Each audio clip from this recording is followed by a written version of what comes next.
An issue closely linked with the concept of nativization is that of the recognition of these nativized varieties internationally.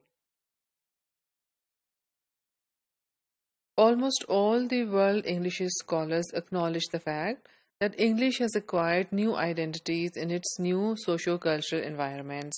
For example, when Pakistanis speak English, they do not speak British or American English. They speak an English which is Pakistani. Similarly, Indians in India speak Indian English. Singaporeans in Singapore speak Singaporean English. So, all the world English scholars and researchers acknowledge that English has acquired new identities in its new socio-cultural settings. And these new Englishes are completely autonomous. They are not dependent in any way on the standard or native British or American Englishes. They have their own set of rules, which means that if you see use in these Englishes which you find a little deviant from, let's say, native English or American English, that doesn't mean that it's a mistake. It only means that they follow their own set of rules or principles. So, these deviations from native English speaking standards cannot be treated as mistakes, as these Englishes are completely autonomous.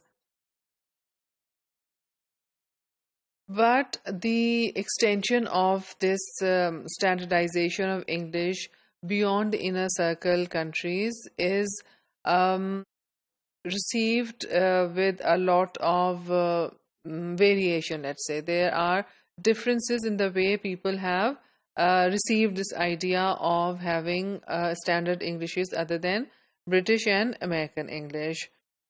Even within outer circles, still the ideal pronunciation is considered the received pronunciation. The people who use one of these new Englishes, they themselves look up to the received pronunciation as a model, and indigenized forms of English or the nativized forms of English are still stigmatized in these areas. So even in within outer circle countries, the speakers of these new Englishes themselves still feel that the model should still be the native English, either British or American English.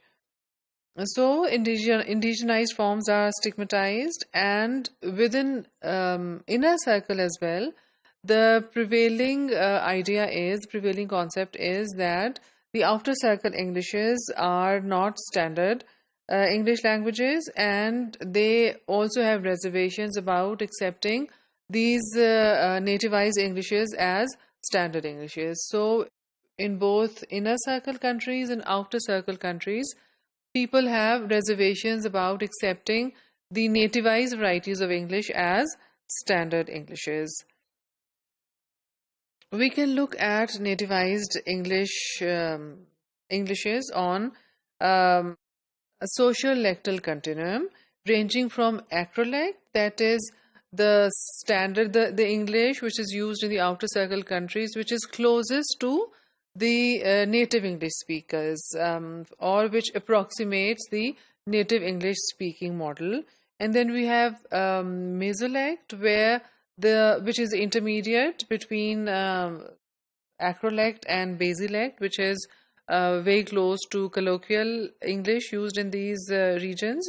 The mesolect will be the intermediate stage where the speakers use a lot of lexes from their own language in English. And then we have basilect, where the speakers use a colloquial form of English with a lot of influence of the local languages on vocabulary, grammar, pronunciation, in fact, in all the areas of language.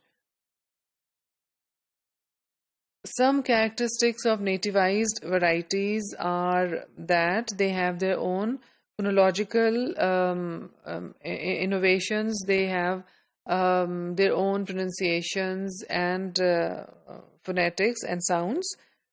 Similarly, certain lexicon has also evolved in these outer circle countries. Similarly, there are differences at the syntactic and discourse level as well between these outer circle Englishes and native Englishes. Initially, these innovations that we find in the outer circle Englishes were completely rejected by purists. By purists, we mean people who believe that we should have only one model of English and one standard English, etc., which was the British English. So initially, these innovations were completely rejected by purists, but now these innovations are being increasingly accepted. So much so that in Oxford Advanced Learners Dictionary, we have words like chutney and samosa. So these innovations are now being accepted widely. The World English scholars believe that the nativization of English has enriched both the English language and also the languages which between which or among which this English evolves. So these innovations or this nativization has enriched both English and the indigenous languages. And this happens, this nativization takes place because of because of a process of borrowing. People would borrow from English language, and indigenous languages will also indigenous languages will borrow from English, and English will also borrow from indigenous languages. There are also new words and expressions which have been invented as a result of the combination of indigenous languages and English. And there's also some semantic shift. Words are given new meanings. For example, English words may be used in very different meaning from their original meanings.